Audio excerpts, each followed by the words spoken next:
This bear only trusted toys until a bobcat kitten stole his heart. The morning Emma first laid eyes on Maple, she knew this bear would challenge everything she thought she understood about trauma. After 15 years running the Wildwood Sanctuary, Emma had seen her share of broken animals, wolves with phantom limbs, eagles that had forgotten how to fly, deer that startled at their own shadows. But Maple was different. Maple was silent in a way that felt dangerous, like the calm before a storm that never came. The rescue team had found her in a concrete pit barely large enough for her massive frame. Her body was riddled with the telltale scars of illegal bile extraction. The farm had been operating for decades in the remote mountains of Southeast Asia, and Maple had been there for most of her adult life. When the authorities finally raided the facility, they found her pressed against the back wall of her cage, clutching something white against her chest, a stuffed rabbit, torn, yellowed, and sticky with tree sap from some long-forgotten forest. The rescue team had tried to take it away during the medical examination, but Maple had fought them with a ferocity that had surprised everyone. Not the desperate rage of a cornered animal, but the determined strength of a mother protecting her child. They let her keep it. Now, 3 weeks after her arrival at Wildwood, Maple sat in the corner of her spacious enclosure, the rabbit pressed against her side. She hadn't eaten a full meal since arriving. She hadn't made eye contact with any human. She simply existed, breathing slowly, watching the world through eyes that had seen too much. Emma approached the fence with a bowl of fresh salmon, Maple's favorite according to her file. "Hey girl," she said softly, crouching down. "I brought you something good today." Maple's dark eyes flicked toward Emma, then back to the ground. Her massive paw moved slightly, adjusting her grip on the rabbit's matted fur. Emma placed the bowl near the fence and backed away. She'd learned patience from years of working with traumatized animals, but Maple tested even her considerable reserves. The bear would only eat when the rabbit was positioned just so beside her food bowl. And even then, she took only small mechanical bites, as if eating were simply another task to endure. Martinez, the sanctuary's veterinarian, had warned Emma that some bile bears never fully recovered. The psychological damage ran too deep, carved into their minds like the scars across their bellies. "She might never be the same," he'd said gently. "Some animals are too broken to put back together." But Emma refused to accept that. She'd seen miracles before, a wolf who'd learned to trust again, a hawk who'd remembered how to hunt. Every animal deserved a chance at healing, even those who seemed beyond repair. That afternoon, as autumn rain drummed against the roof of the sanctuary's main building, Emma heard the rumble of another transport truck. She wasn't expecting any new arrivals, but emergencies happened often in her line of work. She pulled on her rain jacket and jogged toward the entrance. The driver, a weathered man named Pete whom she'd worked with for years, was already unloading a small transport crate. "Found this little guy after that storm last week," he called over the rain. Separated from his mother, dehydrated, scared out of his mind. State wildlife folks thought he might do better here than in the overcrowded rehab center downtown. Emma peered through the crate's metal grating and saw a pair of golden eyes staring back at her, a lynx cub, probably 4 or 5 months old, pressed against the back corner of the crate with his fur standing on end. His ears were flattened against his skull, and a low growl rumbled from his throat. "What's his story?" Emma asked, signing the transport paperwork. "They're calling him Ziggy after all the zigzag patterns in his coat. Mother was killed by a fallen tree in that big storm we had. He was found 3 days later, half-starved and hiding in a hollow log." He's been aggressive with all the handlers so far. Won't let anyone get close. Emma nodded, studying the frightened cub. She could see the wildness in his eyes, but also something else, a desperate need for safety that he didn't know how to ask for. We'll get him settled. He just needs time. They carried the crate to a small indoor enclosure in the sanctuary's quarantine building, where new arrivals spent their first few weeks before being integrated into the main facility. Emma opened the crate door and immediately stepped back as Ziggy bolted for the darkest corner of the room, his small body pressed against the wall. "Take all the time you need, little one," Emma whispered, leaving a bowl of raw chicken near the crate opening. "Nobody's going to hurt you here." Over the next several days, Emma watched both animals struggle with their demons. Maple continued her vigil with the stuffed rabbit, eating just enough to survive but showing no interest in her surroundings. Ziggy remained in his corner, emerging only at night to eat and drink when he thought no humans were around. Emma tried everything she could think of, different foods, classical music, even aromatherapy oils that were supposed to have calming effects on stressed animals. Nothing seemed to reach either of them. They were trapped in their own private hells, unable to trust the world that had already betrayed them once. It was on a Wednesday morning, exactly 2 weeks after Ziggy's arrival, that Emma noticed something strange. She was doing her morning rounds, checking on all the animals before the volunteer staff arrived, when she caught a scent she didn't recognize in the quarantine building. It was faint but distinct, something wild and musky that didn't belong to any of their current residents. She followed her nose through the building, past the empty enclosures and storage rooms, until she found herself standing outside the door to Ziggy's room. The scent was stronger here, but there was something else too, something that made her heart race with excitement and worry in equal measure. Emma quietly opened the door and peered inside. Ziggy wasn't in his usual corner. Instead, he was pressed against the far wall, his golden eyes fixed on something beyond the room's single window. Emma followed his gaze and felt her breath catch in her throat. The window looked out onto the main enclosure area where Maple spent her days. The bear was sitting in her usual spot, the white rabbit clutched against her chest, but her head was turned toward the quarantine building. Her nostrils flared slightly, and her ears were pricked forward in a way Emma had never seen before. "Well, I'll be damned," Emma whispered. Somehow, despite the distance and the walls between them, the two animals had detected each other. The predator instincts that should have made them enemies were instead drawing them together, two damaged souls recognizing something familiar in each other's pain. Emma bowed with a decision that went against every protocol in her sanctuary manual. The next morning, after Ziggy had shown 3 consecutive days of steady eating and reduced aggression, she moved him to a small enclosure adjacent to Maple's.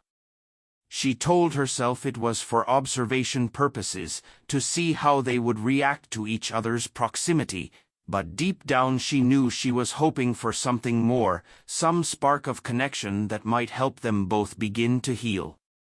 The first day of their new arrangement was tense. Maple seemed agitated by Ziggy's presence, pacing along the fence line that separated their enclosures while clutching her rabbit more tightly than usual.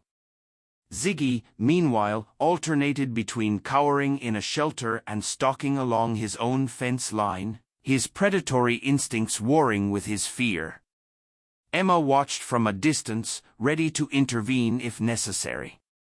But as the hours passed, something subtle began to shift. Maple's pacing became more purposeful, almost like patrolling, and Ziggy's stalking took on a different quality, less aggressive, more curious. By evening, they had settled into a routine.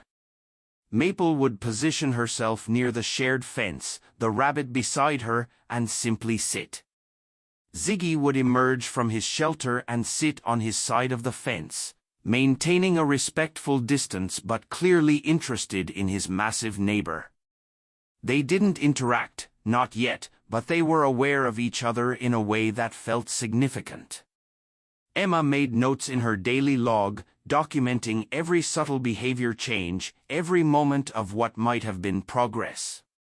It was 3 days later, during one of those crisp October nights when the first frost painted the sanctuary ground silver, that the real breakthrough happened. Emma was doing her final security check, walking the perimeter of the facility with her flashlight, when she heard something that made her stop in her tracks, not a sound exactly, but the absence of the usual sounds. No rustling from Maple's enclosure. No soft growls from Ziggy's shelter. Just silence, heavy and expectant. Emma crept toward the enclosures, moving as quietly as her thick boots would allow. She clicked off her flashlight and waited for her eyes to adjust to the moonlight. What she saw made her heart nearly stop. Ziggy had somehow managed to squeeze through a gap in the fence separating the two enclosures, a gap Emma would have sworn was too small for even a cub his size. He was now on Maple's side, moving with the silent grace that only cats possess. His golden eyes fixed on something near Maple's sleeping form, the white rabbit. Maple was lying on her side, apparently asleep, but Emma could see the slight tension in her body that suggested she was very much aware of the intruder in her space. The rabbit lay beside her, though within easy reach of her massive paws, but also tantalizingly close to where Ziggy crouched. Emma held her breath, waiting for the explosion of violence that seemed inevitable, a frightened lynx cub and a traumatized bear, both with every reason to distrust the world, facing off over the one thing that had kept Maple anchored to sanity. But instead of attacking, Ziggy did something extraordinary. He approached the rabbit with infinite care, his movements slow and deliberate. When he was close enough to touch it, he lowered his head and gently, almost reverently, touched his nose to one of the rabbit's torn ears. Maple's eyes snapped open.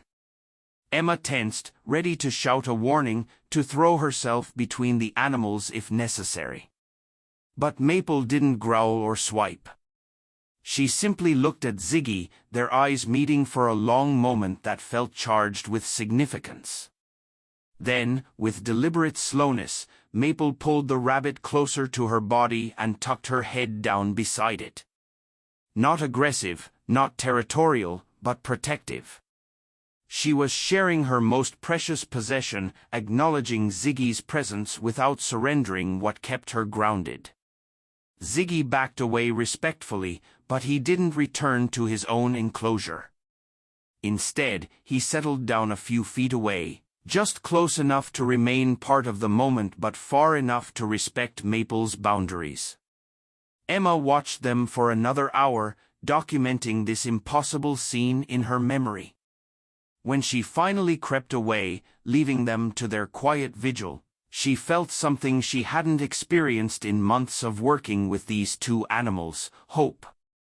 The changes began slowly, like the first tentative shoots of spring breaking through winter earth. Over the following weeks, Emma watched as Maple and Ziggy developed their own peculiar rhythm of interaction. Ziggy had somehow managed to make Maple's enclosure his permanent home. Emma suspected he was using that same gap in the fence, though she could never figure out exactly how he managed it. Rather than separate them, Emma made the decision to officially combine their living spaces. It went against conventional wisdom. Mixing species was always risky, especially with animals as traumatized as these two. But conventional wisdom hadn't helped either of them so far. Dr. Martinez was skeptical when Emma proposed the arrangement. "A bear and a lynx," he'd said, raising his eyebrows. "Emma, I know you've worked miracles before, but this seems like a recipe for disaster. If something goes wrong, then we'll deal with it, Emma had replied firmly. But right now, they're helping each other. I can see it. And she could. Ziggy had begun bringing small offerings to Maple, bits of moss, interesting rocks, feathers from the sanctuary's resident ravens. He would place these treasures near where Maple spent her days, then retreat to watch her reaction. Maple, for her part, had stopped destroying these gifts. She wouldn't play with them, wouldn't even touch them, but she would examine them carefully before adding them to a small pile beside her sleeping area. More importantly, Maple had begun to eat more regularly, not enthusiastically, not with any apparent pleasure, but consistently. Emma noticed that she ate better when Ziggy was nearby, as if the cub's presence provided some form of comfort or distraction from whatever internal battles she was fighting. The breakthrough came on a cold November morning when Emma arrived at the sanctuary to find Ziggy engaged in what could only be described as a one-sided game of catch. He had found a rubber ball, probably left behind by a volunteer's child, and was batting it around the enclosure with typical feline enthusiasm.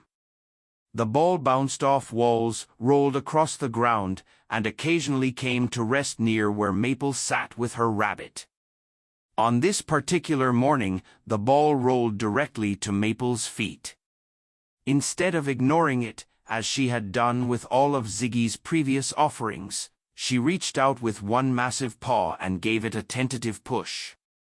The ball rolled back towards Ziggy, who pounced on it with delighted energy before batting it back in Maple's direction. For a moment, just a brief shining moment, they were playing together.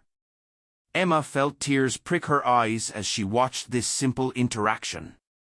It wasn't much, not by normal standards, but for these two damaged souls, it represented a monumental step forward. Maple was engaging with the world again, responding to something beyond her own pain and fear. The game didn't last long. After a few exchanges, Maple retreated back to her corner with the rabbit, and Ziggy returned to his solitary play. But the precedent had been set. They could connect. They could find moments of joy together, even in the midst of their healing. As the days grew shorter and the first snows began to dust the sanctuary grounds, Emma watched their relationship deepen in ways that defied every textbook she'd ever read about animal behavior. Ziggy had taken on an almost protective role with Maple, positioning himself between her and any perceived threats, including Emma and the other staff members. Not aggressively, but with a quiet vigilance that spoke of deep loyalty. Maple, meanwhile, had begun to show signs of what Emma could only describe as maternal behavior toward the cub. She would share her food with him, nudge him toward the warmer spots in their enclosure when the weather turned cold, and position her large body to shield him from wind and rain. Most remarkably, Maple had begun to set the white rabbit aside for periods of time. She still slept with it, still kept it close during her most vulnerable moments, but she no longer clutched it constantly. Instead, she would place it carefully beside her nest like a treasured memory rather than a desperate lifeline. Emma documented every change, every small victory in her detailed logs. She was building a case study that she hoped might help other sanctuaries working with similarly traumatized animals. But more than that, she was witnessing something beautiful, the slow, painful, miraculous process of healing. December brought the first real test of their bond. A massive winter storm system was moving through the region, bringing with it the threat of wildfires driven by unseasonably warm winds. Emma had been through fire evacuations before, and she knew the drill. All animals would need to be loaded into transport vehicles and moved to a temporary facility 2 hours north.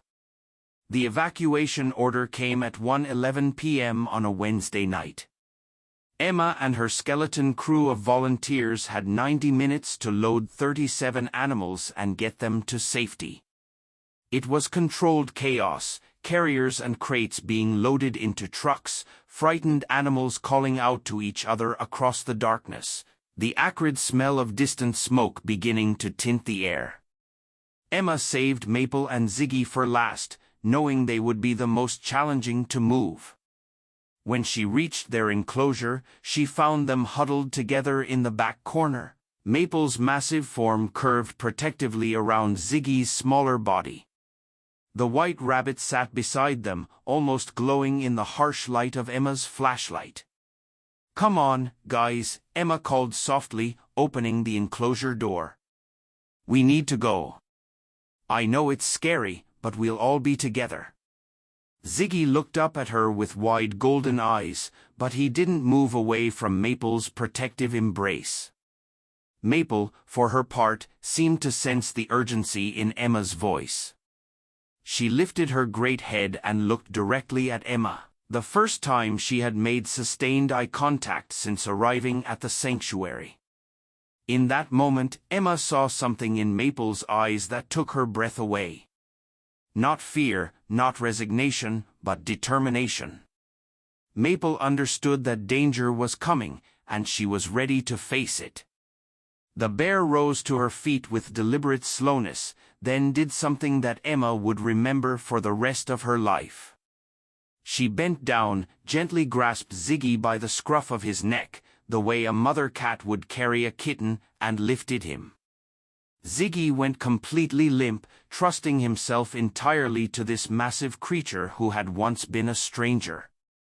With Ziggy dangling safely from her mouth, Maple walked toward the enclosure door.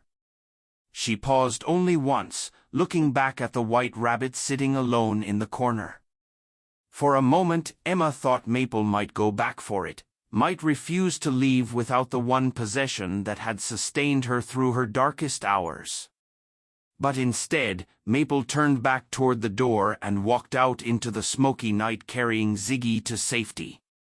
She was no longer the frightened animal who needed protection. She had become the protector. The temporary facility was crowded and chaotic, filled with animals from multiple sanctuaries and rescue organizations.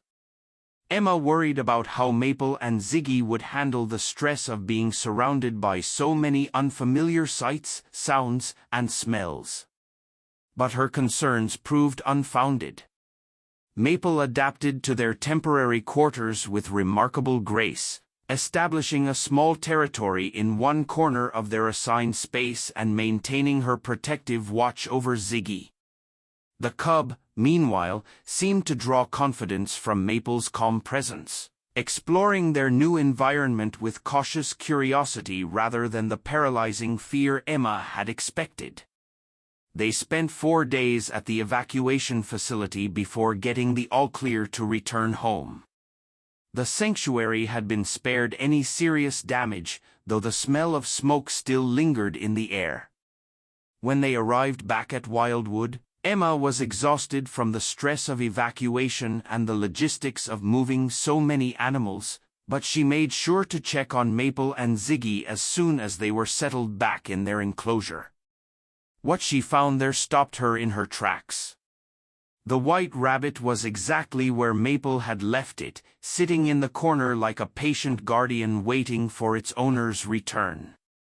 But when Maple entered the enclosure, she didn't immediately go to it. Instead, she conducted a thorough inspection of their space, checking every corner and crevice as if ensuring that everything was safe for Ziggy's return. Only then did she approach the rabbit. She picked it up gently in her mouth, carried it to a high shelf that Emma had installed for enrichment purposes, and placed it there carefully, not discarded, not forgotten, but elevated, transformed from a desperate comfort object into something more like a shrine to survival. Emma understood the symbolism immediately. Maple no longer needed the rabbit as a constant companion because she had found something more powerful: purpose. She had a reason to be strong, someone who depended on her strength. Winter deepened, and with it, the bond between the unlikely pair grew stronger.